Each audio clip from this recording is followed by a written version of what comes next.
तो उन्होंने मुझे एक रोल ऑफ़र किया भुज में कि ये रोल कर लो। तो मैंने कहा नहीं, मुझे इसमें रोल नहीं करना है, क्योंकि तो उन्होंने कहा कि इसे कोरियोग्राफ करके दिखाओ, अगर मुझे पसंद आया तो मैं तुम्हें ब्रेक दूँगा। 12-13 हज़ार का एक कैन आता था और एक गाने में 10 से 12 कैन खर्च होता था, बड़े सेट लगते थे।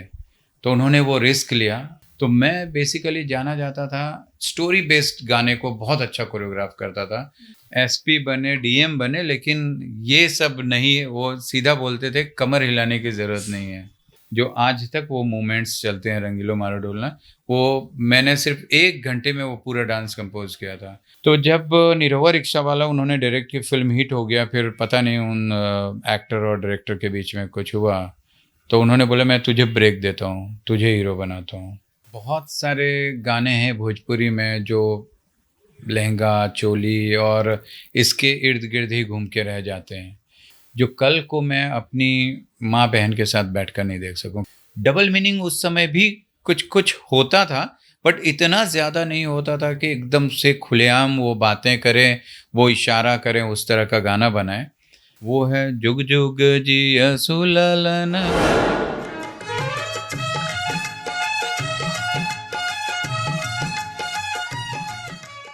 नमस्कार, मैं शिवांजलि और आप देख रहे हैं द फुल वॉल्यूम। आज मैं आपको एक ऐसे शख्सियत से मिलाने जा रही हूँ जिन्होंने कला में अपना बहुत योगदान दिया है। उन्होंने अपने करियर की शुरुआत तो एज़ अ कोरियोग्राफर की थी, लेकिन उन्होंने अपने टैलेंट को और निखारा और वो भोजपुरी इंडस्ट्री में एज़ एन एक्टर भी काम कर चुके और साथ ही साथ बॉलीवुड में भी अपना परचम लहरा चुके हैं। वहाँ भी उन्होंने एज़ एन असिस्टेंट डायरेक्टर और डायरेक्टर काम किया और मैं आपको ये भी बता दूँ कि उन्होंने अभी फ़िलहाल अजय देवगन के साथ भी काम किया है और उनकी अपकमिंग मूवी बुज अभी रिलीज़ होने वाली है। तो आइए चलते हैं और उन्हीं से जानते हैं उनकी ज़ुबानी, उनकी ये सारी सफ़र के बारे में। तो स्वागत करते हैं आज हम राजीव दिनकर जी का। स्वागत है सर आपका हमारे चैनल में। नमस्कार, नमस्कार। सर आपने 2001 से एज़ अ कोरियोग्राफर अपनी करियर की शुरुआत की थी, तो आप वहाँ से जो भी अपना सफ़र शुरू किए हैं उसके बारे में कुछ बताइए? 2001 में, उससे पहले मैं एज़ एन असिस्टेंट कोरियोग्राफर काम कर रहा था। फिर मेरी मेहनत को देखते हुए उमेश मेहरा जी थे, जिन्होंने खिलाड़ियों का खिलाड़ी, सबसे बड़ा खिलाड़ी जैसी फ़िल्में डायरेक्ट कर चुके थे। तो उनकी फ़िल्म थी ये मोहब्बत है। उस फ़िल्म में उन्होंने एज़ एन असिस्टेंट कोरियोग्राफर मेरी मेहनत को देखते हुए मुझसे कहा कि क्या तुम कोरियोग्राफर बनना चाहते हो? तो मैं तुम्हें इंडिपेंडेंट गाना दे सकता हूँ। तो मैंने कहा ठीक है। तो उन्होंने कहा कि इसे कोरियोग्राफ करके दिखाओ, अगर मुझे पसंद आया तो मैं तुम्हें ब्रेक दूँगा। उन दिनों नेगेटिव का ज़माना था, ये डिजिटल का ज़माना नहीं था। तो इट वाज़ वेरी डिफ़िकल्ट कि मतलब अ, नेगेटिव के कैन आते थे, वो 12-13 हज़ार का एक कैन आता था और एक गाने में 10 से 12 कैन खर्च होता था, बड़े सेट लगते थे। तो उन्होंने वो रिस्क लिया और मैं खरा उतरा। वो उन्होंने मेरे काम की बहुत तारीफ़ की और उस वक़्त मैं जिन-जिन फ़िल्मों में एज़ एन असिस्टेंट कोरियोग्राफर काम कर रहा था, सब ने मुझे बुलाना शुरू किया। मैंने उस समय परदेसी रे एक फ़िल्म की थी, जिसमें आशुतोष राणा पहली बार हीरो बनकर आए थे। उस फ़िल्म को कोरियोग्राफ किया। उस समय नाना पाटेकर की एक फ़िल्म आई थी आँच, और उसमें लॉन्च हुए थे सुचिंद्र बाली, वैजयंतीमाला जी के बेटे। तो उस फ़िल्म का गाना भी as an independent director, independent choreographer choreograph किया। तो उसके बाद एक सिलसिला चल पड़ा और फिर धीरे-धीरे लोगों ने मेरा नाम सुना तो पंजाब से आने लगे। मैंने पंजाबी म्यूज़िक चैनल का पहला अवार्ड एज़ अ कोरियोग्राफर वो अवार्ड जीता। पंजाब के काफ़ी हिट सिंगर्स थे, नक्षत्र गिल, रविंद्र ग्रेवाल, दिलजीत दोसांझ, अमरिंदर गिल, अ, हनी सिंह और दलेर मेहंदी, राखी सावंत, इन सब का वीडियो मैंने कोरियोग्राफ किया। जी।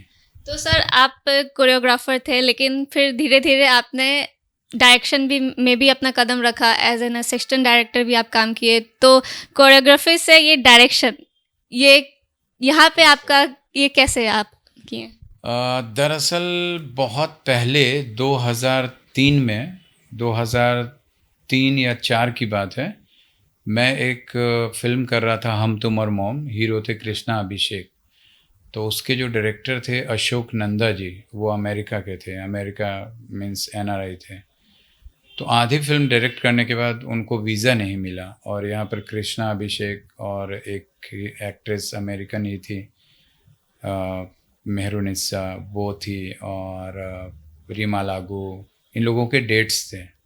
तो फिर उन्होंने ये, मैं उस फ़िल्म का कोरियोग्राफ़र भी था, तो उन्होंने ये काम मुझे सौंपा कि बाकी की फ़िल्म जो है तुम डायरेक्ट कर दो क्योंकि मैं यहाँ नहीं हूँ।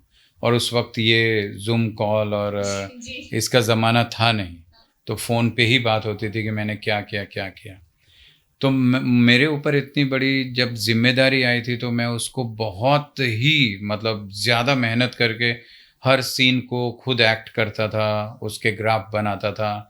और जब मैं शूट किया तो रीमा लागू उस वक़्त तो बहुत मशहूर थी, जी। और उन्होंने मेरे काम की बहुत तारीफ़ की कि wow! You are a good director, as you are a choreographer but you are a good director as well. तो उस समय मुझे लगा कि यार मैं भी डायरेक्ट कर सकता हूँ। फिर एक मौका मिला भोजपुरी फ़िल्म डायरेक्ट करने की मनोज तिवारी जी के साथ, बट बात नहीं बनी पेमेंट को लेकर, कहानी सब रेडी थी, फ़िल्म फ्लोर पे जाने वाली थी, बट वही पेमेंट को लेकर बात नहीं बनी तो फिर वो फ़िल्म आगे बढ़ी नहीं। तो कहीं न कहीं वो कोरियोग्राफ़र जो है वो डायरेक्टर ही होता है, जी। वो सॉन्ग डायरेक्टर होता है, बाकी फ़िल्म की बात होती है। तो मैं बेसिकली जाना जाता था, स्टोरी बेस्ड गाने को बहुत अच्छा कोरियोग्राफ करता था। इसी वजह से निरहुआ रिक्शा वाला जो भोजपुरी फ़िल्म थी उसके एक गाने को छोड़कर, आइटम सॉन्ग को छोड़कर, एक आइटम सॉन्ग को छोड़कर सारे गाने मैंने किए, सिचुएशनल गाने किए। कई बार दिनेश जी देखकर बोलते थे, उस समय तो वो मतलब 3-4 फ़िल्म पुराने ही थे, तो देखकर बोलते थे, "अरे भैया कितना बढ़िया लग रहा है, अरे बहुत बढ़िया, बहुत बढ़िया।" तो वो सब चीज़ें अंदर थीं। तो जब मुझे लगा कि यार भोजपुरी बस अब हो गया, तो क्या करें? तो फिर मैंने सोचा कि हिंदी की तरफ एक्टिंग करते हैं। बट मैंने इतनी फ़िल्में कोरियोग्राफ़ कर ली थी, इतने गाने कोरियोग्राफ़ कर लिए थे कि हिंदी में मुझे पता था कि मेन लीड में मैं चलूँगा नहीं। और चलूँगा बट मैं अगर एक तरफ सलमान की फ़िल्म लगी होगी तो कौन मेरी फ़िल्म देखने आएगा? और अगर मैं सलमान के साथ काम करता हूँ तो फिर मैं एज़ अ कैरेक्टर ही मुझे करना पड़ेगा। तो फिर मैंने एज़ अ कैरेक्टर आर्टिस्ट काम करना शुरू किया। बट उसके लिए फिर ऑडिशन दो, लाइन में खड़े रहो, तो मुझे लगा कि यार इतना काम करने के बाद अगर मैं ये करूँ तो फिर एक अंदर से ज़मीर गवाह नहीं दे रहा था। जी। तो फिर मैंने सोचा कि द बेस्ट एक काम जो मुझे समझ में आया कि डायरेक्शन की तरफ जाते हैं, ऊपर की तरफ एसोसिएट डायरेक्टर बनते हैं, चीफ असिस्टेंट डायरेक्टर बनते हैं और वहाँ के बाद फिर धीरे-धीरे अपनी फ़िल्म करेंगे। अपनी फ़िल्म में बहुत अच्छा रोल कर लेंगे, डायरेक्टर भी, कोरियोग्राफी भी, रोल भी। तो फिर दूसरों पे डिपेंड रहना नहीं होगा। तो ये इस वजह से मैं फिर सर, आपने बोला कि आपने निरहुआ वाले गाने में को कोरियोग्राफ किया, तो हम ये कह सकते हैं कि कहीं न कहीं उस मूवी को हिट कराने में आपका भी हाथ रहा है? देखिए जिस तरह से कहा जाता है कि भोजपुरी फ़िल्म में सॉन्ग्स का बहुत योगदान होता है। 8-10 गाने होते हैं तो ऐसे ही 30-40 मिनट गाने में होता है। तो हाँ, मैं कह सकता हूँ स्टोरी तो अपनी जगह पे स्टोरी ही सबसे सबसे बड़ा हीरो स्टोरी होता है किसी भी फ़िल्म के लिए, कि अगर स्टोरी में दम है तो गाने भी फिट बैठते हैं। हाँ, कोरियोग्राफ़ी अच्छी थी, लोगों ने गाने को बहुत सराहा। आज भी मैंने कई शोज़ देखे दिनेश जी के। आज भी वो जो टाइटल ट्रैक है निरहुआ रिक्शावा, उस पे पहला गाना करते हैं। तो मुझे खुशी होती है कि मेरी कोरियोग्राफ़ी आज तक हिट है। तो हाँ, कह सकते हैं। सर, आपने जब अपनी करियर की शुरुआत की थी as a choreographer and assistant choreographer, तो उस वक़्त आपने आपकी फैमिली ने आपका किस तरह से सपोर्ट किया? क्योंकि उस वक़्त तो पेरेंट्स यही चाहते थे कि मेरा बेटा डॉक्टर बने, इंजीनियर बने या ज़्यादा से ज़्यादा सरकारी नौकरी करे। तो उस वक़्त आपको किसी मुश्किल का सामना करना पड़ा? दरअसल मैं माँ-बाप का इकलौता बेटा हूँ और मेरे घर में पूरा जो है सारे लोग टीचर, प्रोफ़ेसर यही थे। तो एक तरह से उनका भी यही था कि सरकारी नौकरी करे, प्रोफ़ेसर बन जाए, टीचर बन जाए, डॉक्टर बने, इंजीनियर बने, एसपी बने, डीएम बने, लेकिन ये सब नहीं, वो सीधा बोलते थे कमर हिलाने की ज़रूरत नहीं है। तो इस पर विवाद तो था। तो मुझे एक्चुअली अपने घर के अंदर इतनी चुनौतियों का सामना करना पड़ा अपने पापा को मनाने में। मेरी माँ बहुत सपोर्टिव थी। मेरी 3 बहनें हैं। मेरी एक बहन बिल्कुल फ्रेंड के जैसा सपोर्ट किया, और कुछ लोग और जुड़े। मेरे मौसा जी थे जो थिएटर सिनेमा हॉल में ही मैनेजर थे, तो उन्होंने भी बहुत सपोर्ट किया। तो उसकी वजह से फिर मैं मुंबई जाने में कामयाब हुआ। बट वक्त लग गया मुंबई पहुंचने के बाद भी अपने आप को, किधर लेके जाऊं। जिधर मिला तो उधर निकल गया था। और अब जब आप इतने सक्सेसफुल हो गए तो फिर पेरेंट्स किस तरह से रिएक्ट करते हैं? अनफॉर्चुनेटली अभी मेरी माँ नहीं है ये सब देखने के लिए। वो 7 साल पहले दुनिया छोड़ चुकी हैं। लेकिन मेरे पिताजी हैं। आज पापा की आंखों में मेरी हर एक काम को लेकर, मेरे सिस्टर्स की आंखों में, सबकी आंखों में बहुत खुशी रहती है कि अगर एक भी अचीवमेंट होता है कि मेरा फ़ोटो किसी के साथ छपता है या सोशल मीडिया पे आता है किसी एक्टर के साथ, स्टार के साथ, या माइक पकड़े हुए, या मैं किसी को डायरेक्शन दे रहा होता हूँ, या मैं पर्दे पे दिख रहा होता हूँ, तो बहुत खुशी होती है उनको। और उनको लगता है कि मेरा डिसीज़न सही था। और मैं ये हर पेरेंट्स से बोलना चाहूँगा कि आप अपने बच्चे को वो बनने दीजिए जो वो बनना चाहता है। अपने मत को, मतलब आप जो बनाना चाहते हो वो मत थोपिए उस पर, क्योंकि हर बच्चा इंडिविजुअल पैदा होता है अपने एक कैपेबिलिटी कॉन्साइंस को लेकर। उसके अंदर एक अलग सा तेज़ बनता है, क्योंकि कोई भी आदमी, वो जो विरासत वाली बातें होती है वो 1, 2, 3 पीढ़ी पे जाके नष्ट हो जाती है, लेकिन कहीं से एक निकल के आता है और फिर वो अपनी पीढ़ियों का एक क्या बोलते हैं, सूत्रधार बनता है। तो इसलिए सर, आपने राजस्थानी का बहुत फेमस गाना रंगीलो मारो ढोलना को कोरियोग्राफर किया है, तो उसके बारे में कुछ बताइए कि उसे कोरियोग्राफ करने में किन किन चुनौतियों का आपको सामना करना पड़ा था? दरअसल मैं उस वक्त जो उसकी मेन कोरियोग्राफर हैं हबीबा रहमान जी, मैं उनका चीफ असिस्टेंट हुआ करता था। तो उन्होंने कहा कि ये एक गाना आया है और तुझे इसका डांस कंपोज करना है। मैंने गाना सुना, गाना इतना ज़्यादा कैची था कि बस कुछ करना नहीं पड़ा और डांस क्रिएट होता गया। धुन पे डांस क्रिएट हो गया, और वो गाना सिर्फ और सिर्फ 1 घंटे के अंदर कंपोज हुआ था। जो आज तक वो मोमेंट्स चलते हैं, रंगीलो मारो ढोलना, वो मैंने सिर्फ 1 घंटे में वो पूरा डांस कंपोज किया था। उसका मेकिंग वीडियो भी है, अगर आप देखेंगे यूट्यूब पे है तो आप देखेंगे। उस पे भी मैं एक बार में ही आधा से ज़्यादा गाना पूरे जोश के साथ डांस कर रहा हूँ, क्योंकि वो पता नहीं वो कहाँ से जब चीज़ें बननी होती हैं। जब मेरे बॉस ने बोला कि तुझे गाना कंपोज करना है, मैं म्यूज़िक सुनता गया और आगे का स्टेप्स बनता गया, और सब ने उसको बहुत लाइक किया, और बाद में एक हिस्ट्री है वो। बिल्कुल, वो गाना सबके जुबां पे अभी भी है। हाँ, वही है। 98 का वो सॉन्ग है, आज 23 साल के बाद भी हिट है। सर, आपने कोरियोग्राफी की, उसके बाद आपने डायरेक्टर, असिस्टेंट डायरेक्टर काम किया, तो भोजपुरी मूवी में आपने एक्टिंग भी की है, तो उसके बारे में बताइए कि आपने इस बारे में कैसे सोचा और अपने इस सफ़र की शुरुआत कैसे की? दरअसल मैं बहुत क्या ईमानदारी के साथ बोलूँगा कि जब यहाँ से कोई भी जाता था उस वक्त, अभी तो बहुत सोशल मीडिया इतना एक्टिव है कि हर एक्टर हमेशा आपके एक बटन पे ही है। कभी वो लाइव हो जाते हैं, कभी उनके बारे में सब कुछ जानने को मिलता है। बट आज से 25 साल पहले ऐसा कुछ नहीं था। ना पेजर था, ना मोबाइल था, ना स्मार्टफोन था। तो हमको ये नहीं पता होता था कि एक फ़िल्म बनाने में किन किन लोगों का योगदान होता है। हमें लगता था, आज भी पुराने लोग या नए लोग भी बोलते हैं, अरे अमिताभ ने वो फ़िल्म अच्छी नहीं बनाई, इस एक्टर ने वो फ़िल्म अच्छी नहीं बनाई। उनको लगता है एक्टर ही फ़िल्म बनाते हैं, बट एक्टर तो उसका एक पार्ट होते हैं। उसके पीछे बहुत सारे लोगों का। हाँ, तो उस वक़्त हमें भी पता नहीं था, हम छोटे थे। तो बस एक ही सपना था, एक्टर बनना है। तो एक्टर बनने गए थे और उस वक़्त इतना ज़्यादा कि अवसर नहीं था, भीड़ नहीं, इतना ज़्यादा प्लेटफ़ॉर्म नहीं था। आज 500 चैनल्स हैं, उस वक़्त जब मैं गया था 4 से 5 चैनल थे, ज़ी टीवी, सोनी टीवी आया ही था। बाकी 80% लोग डीडी वन ही देखते थे। तो जब मैं उस वक़्त गया तो इतना सीरियल्स, आज तो वेब सीरीज़ है, सीरियल्स है, इतने पोर्टल्स हैं कि हर किसी के पास काम है।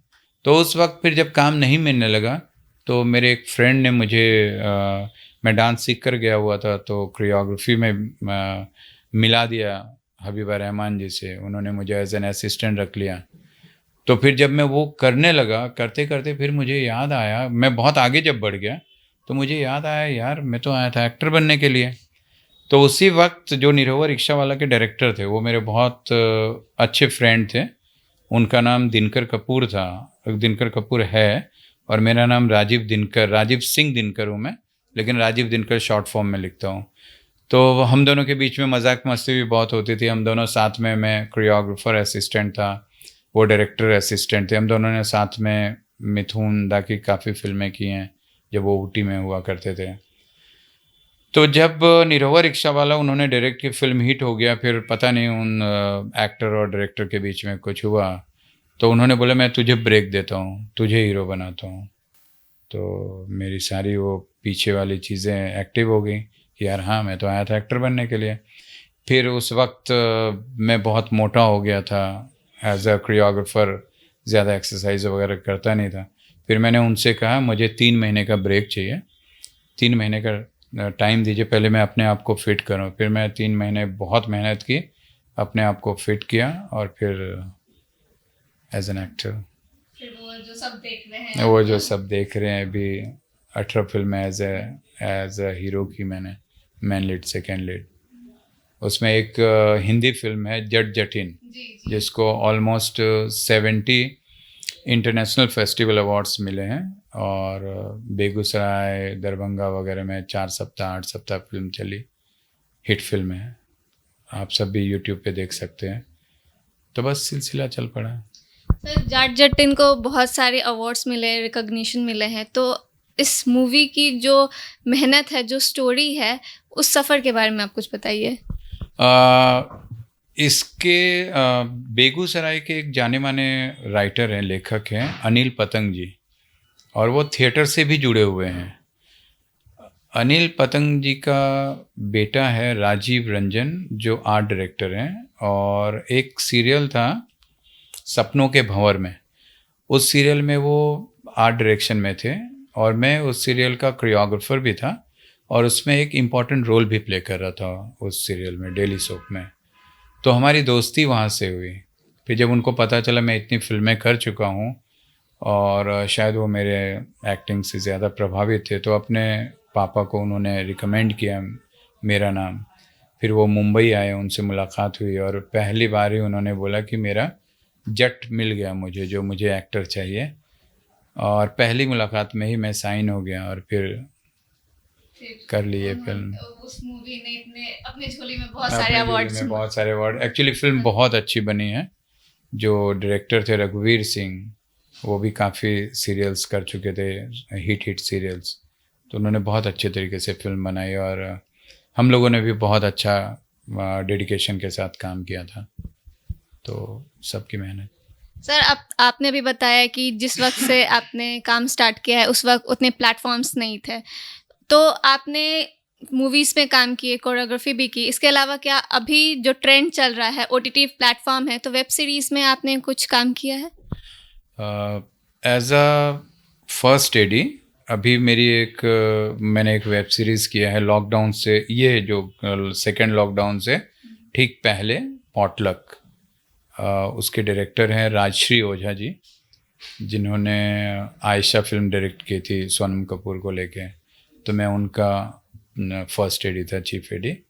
तो वो पॉटलक में चैनल को अच्छा लगा, मैं रीडिंग कर रहा था, तो चैनल ने बोला एक रोल भी आप कर लीजिए। तो मैं तो ना करता रहा, फिर बाद में मुझे एक रोल भी करना पड़ा।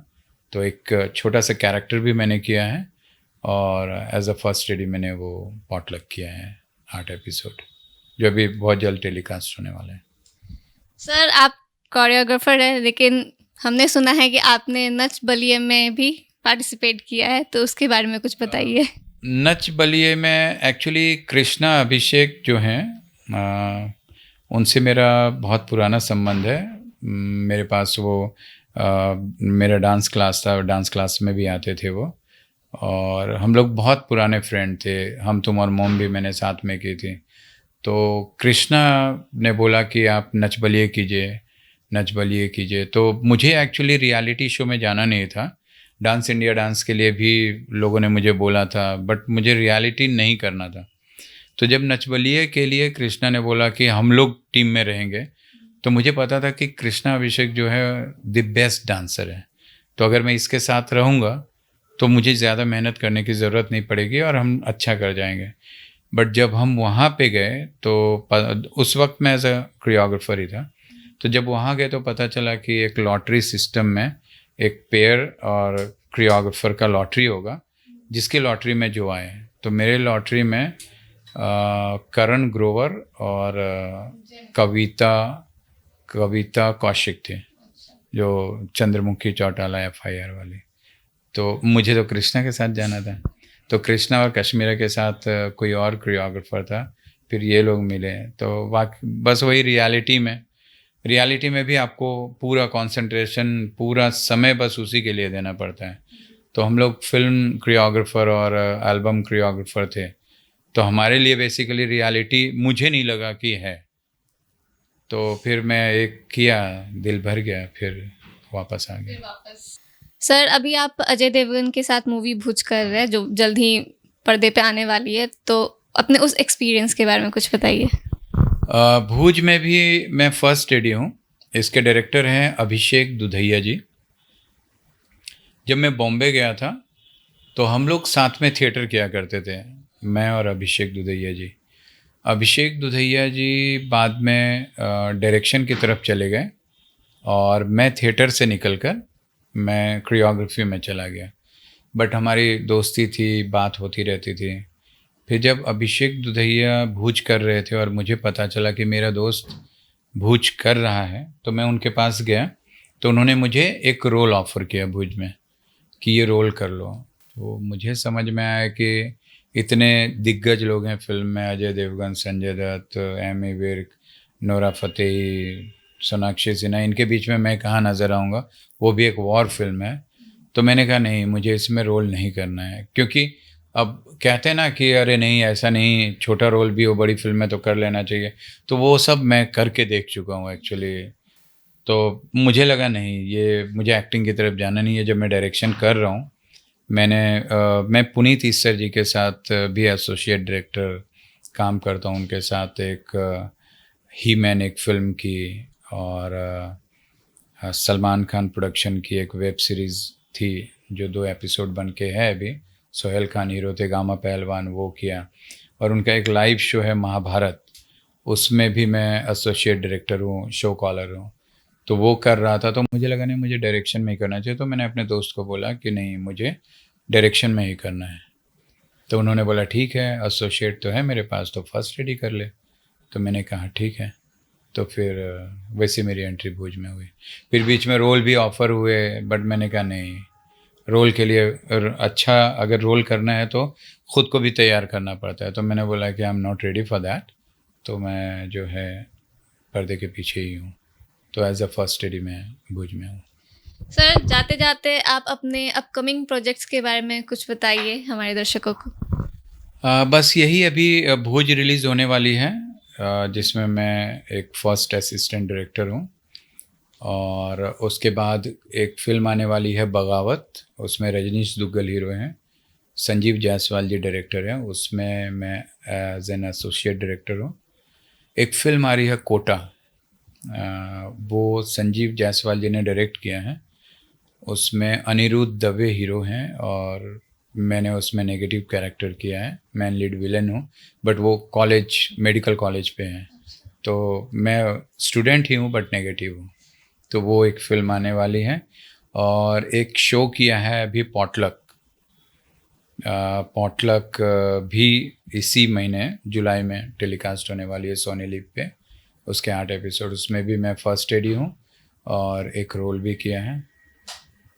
बस यही फोर्थ कमिंग प्रोजेक्ट्स हैं और अभी बहुत जल्द कुछ चीज़ें हैं जो मैं अभी डिस्क्लोज़ नहीं करूँगा, तो वो भी दर्शकों को दिख ही जाएगा। अगर दर्शक मेरे नाम से वाकिफ़ हैं तो वो नाम न्यूज़ पढ़ ही लेंगे। सर, आपने भोजपुरी इंडस्ट्री में काम किया है और कई लोगों के ज़हन में ऐसा सवाल हमेशा रहता है कि भोजपुरी में अश्लील चीज़ें दिखाई जाती है, तो इस पे आपकी क्या राय है? देखिए, जो मासेस कहते हैं, जो सब लोग कहते हैं, कहीं ना कहीं उसमें सच्चाई होती है। बहुत सारे गाने हैं भोजपुरी में जो लहंगा, चोली और इसके इर्द गिर्द ही घूम के रह जाते हैं। कई बार ऐसे गाने होते हैं जो आप फैमिली के साथ सुनना पसंद नहीं करते हैं। मैंने 18 फिल्में की as a man lead, second lead. 2-3 वाक़या ऐसा भी हुआ, मेरे साथ भी टकराए, वैसे गाने आए, बट मैंने कहा कि मैं नहीं करूँगा।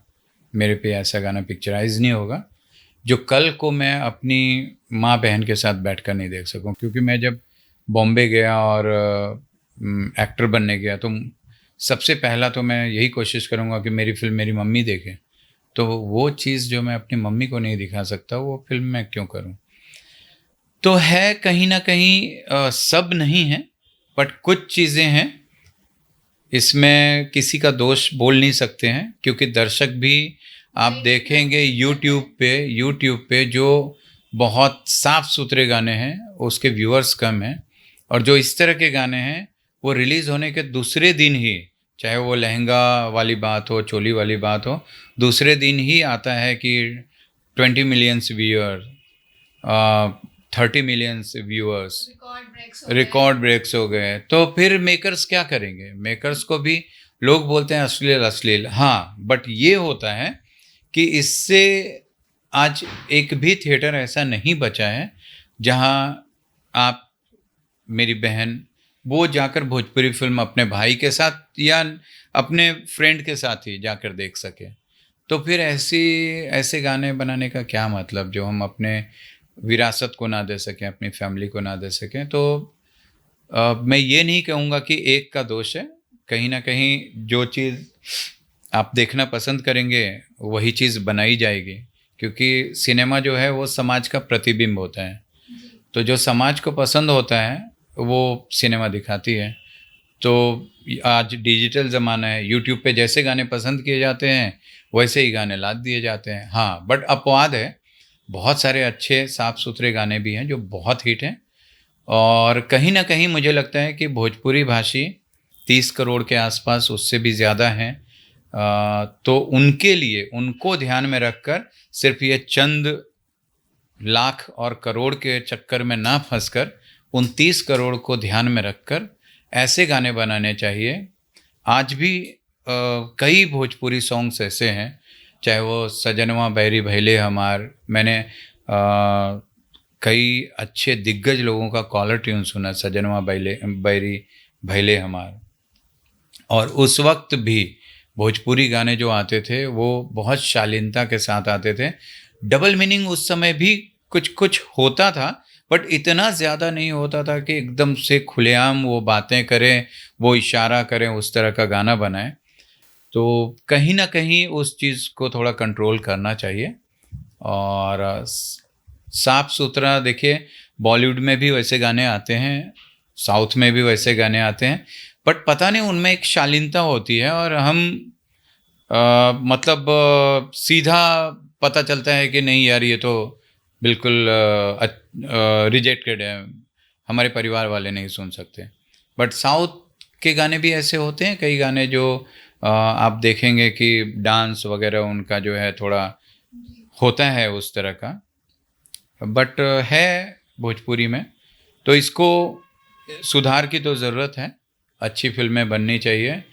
आज भी मेरा भोजपुरी का जो सबसे फेवरेट सॉन्ग है वो है जुग जुग जिया सुललनवा। जब भी मैं वो गाना सुनता हूँ तो मुझे ऐसा लगता है कि मैं एक अलग सुकून। दुनिया में सुकून, मतलब कितना भी टेंशन रहे शांति मिलती है।